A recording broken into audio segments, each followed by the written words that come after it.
I'm going to talk about one of the finding chapters in our report, which focuses on teachers' professional knowledge base for EAL. We have grounded, if you like, 10 principles based on contextualized evidence we collected in our report, in our study.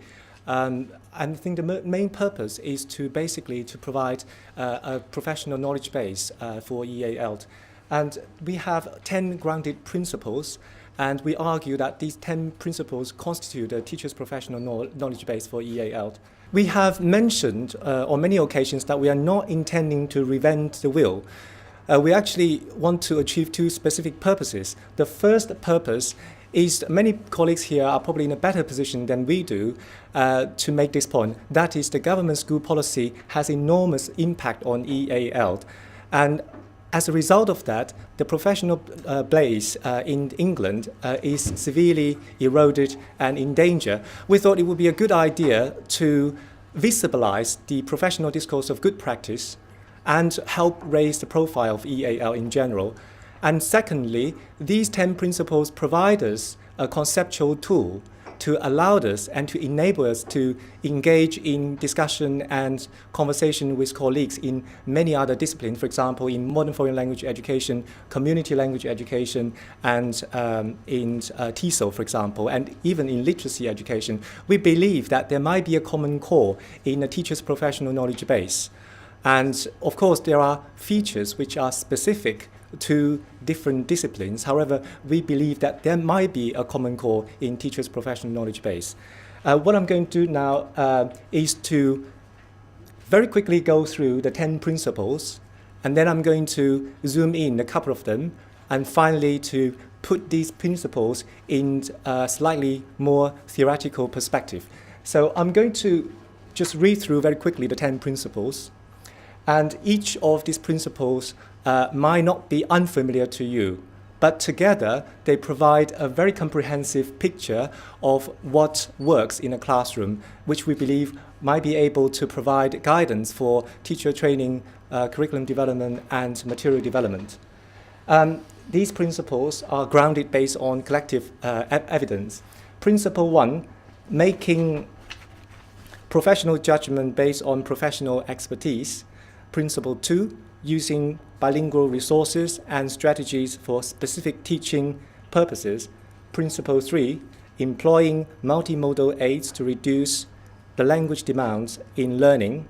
Principle 4, simplifying tasks to cater to individual needs and contexts. Principle 5, using home language for academic and social purposes. Principle 6, using home language for academic and social purposes.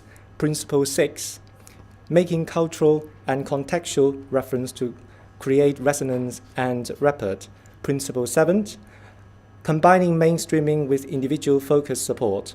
Principle 8, buddying to provide peer support for learning and social integration. Principle 9, using dialogic tasks for effective content and language integration. And Principle 10, using flexible and continuous assessment to promote learning.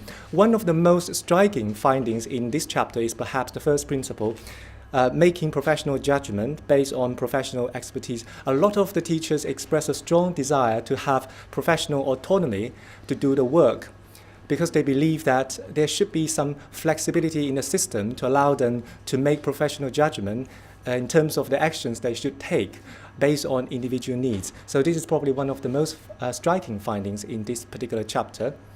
And this is the first principle. And Principle 5, using home language for academic and social purposes. This is not a new topic. This is not a new topic anyway. Teachers in general encourage the students to use their home language for social purposes. For academic learning, teachers of different subjects seem to have slightly different views. Mathematics and science teachers seem to be very keen to allow students with very limited English to use the home language, because they believe that home language can help these children to access the content and the curriculum. And for arts and humanities teachers, particularly language teachers, they were very keen to develop the biliteracy of these children. And Principle 7, combining mainstreaming with individual-focused support. This is probably very unique to the English context. In the United States, for example, many other colleagues probably know more than I do, but in the United States, there seems to be a stronger focus on the program and the structure. For example, there are different models to support English language learners. For example, we have the transitional bilingual education programs. We have the shelter programs where the students learn the subject through the English of medium English instruction, and also the dual language bilingual education programs as well. So there seems to be a stronger emphasis on the program. In Australia, Constance and other colleagues might probably know more than I do, but again, there seems to be a strong emphasis on the program itself. The mainstream curriculum is accompanied with a dedicated and specialized and detailed ESL module. So there's a strong emphasis on the support.